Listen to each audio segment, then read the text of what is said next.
Hello everyone and welcome back to our channel. In today's tutorial, I'm going to show you how to turn a Google form into a spreadsheet.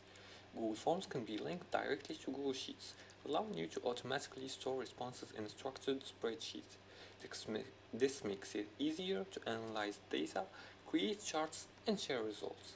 Now in this tutorial, I'm going to show you how to turn a Google form into a spreadsheet, just by following these few simple steps. The first step is to open Google Forms and go to the Response tab. And to do that, let's go to forms.google.com. You have to first go to workspace.google.com/product/forms and then log in using your Google account's credentials. Once you log in, open your form. For example, I'm going to choose from the recent forms. I'm going to choose this one. Second step is to go to the Responses section tab at the top, as you can see here in the top middle. Click on it, and the second step is to link the form to Google Sheets. And you can do this by clicking on the Google Sheets icon, which is the green spreadsheet icon, as you can see here. As you can see, this form is already linked to the Google spreadsheet. I'm gonna search for a form that is not linked to a spreadsheet. Let's see here.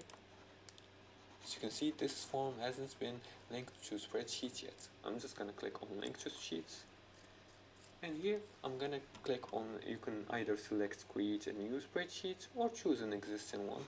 For example, you can choose an existing one by toggling this option off, or create a new spreadsheet. I'm just gonna click on create a new spreadsheet and click on create to link your responses to Google Sheets.